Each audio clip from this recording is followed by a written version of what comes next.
Morning people, welcome back to F Politics. Two of the most senior bosses in the BBC just quit because a BBC Panorama documentary was dishonestly edited to make it look like Trump's incitement to violent insurrection was more explicit than it actually was. Because what the BBC put out looked like this. We're gonna walk down to the Capitol and I'll be there with you, and we fight. We fight like hell. But what actually happened was this. We're gonna walk down to the Capitol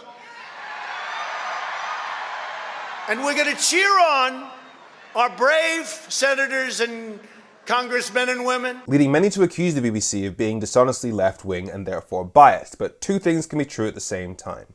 One, the BBC was wrong to edit that footage together dishonestly to make it look like Trump was saying, let's go to the Capitol and fight, fight, fight immediately after each other. But two, that was exactly what he was saying. Do you know the biggest proof of that? During those riots, Donald Trump went on TV and he said he condemned that. He said that those people were violent and should go to jail. The demonstrators who infiltrated the Capitol have defiled the seat of American democracy.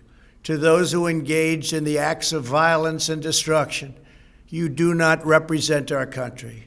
And to those who broke the law, you will pay. Which means that he understood that those January 6 Capitol rioters were violently undermining American democracy. But as soon as he got into power, he released 1,500 January 6 Capitol rioters. And any reasonable person looking at just those facts would say, alright, if he's releasing them from prison, it means he doesn't think they did anything wrong. But on top of that, he was telling them to fight because yes, he did say, I know that everyone here will soon be marching over to the Capitol building to peacefully and patriotically make your voices heard. But this is the same guy who had recently told the violent white supremacist Proud Boys organization to stand back and stand by. Listen, right, Proud Boys, stand back and stand by. Stand back and stand by means wait for my signal. So when he then tells a crowd of thousands of people to walk down Pennsylvania Avenue, I love Pennsylvania Avenue, and we're going to the Capitol. And most people would stand there at 9 o'clock in the evening and say, I want to thank you very much. And they go off to some other life.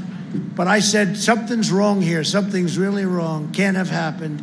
And we fight.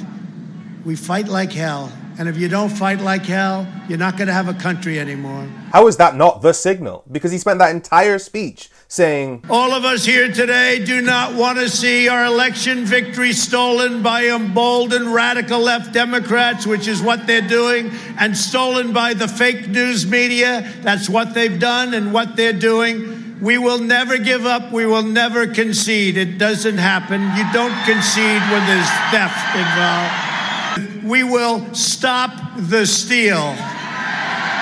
So the message of that entire speech, which was an hour long, and I just listened to the whole thing on 2 times speed, was this election is being stolen, do not let this happen, go to the Capitol and fight. And even the fight bit, which the BBC stitched on, if you listen to the whole part of that, it's the same thing. And we fight. We fight like hell. And if you don't fight like hell, you're not going to have a country anymore. Our exciting adventures and boldest endeavors have not yet begun. My fellow Americans, for our movement, for our children, and for our beloved country. And I say this, despite all that's happened, the best is yet to come.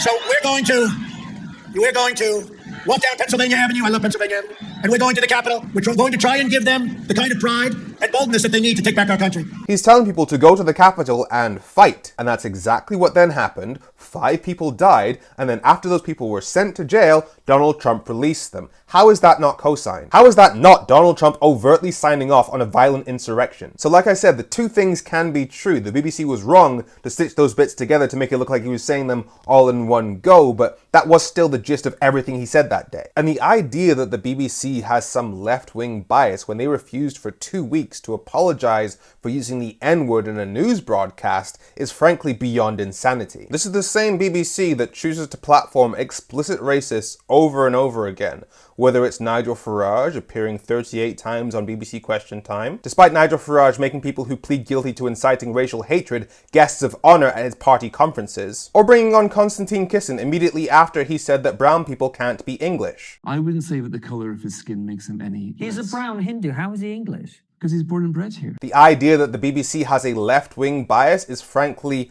laughable. I am Femi. Make sure you follow F Politics so Politics doesn't F you. Have a great week.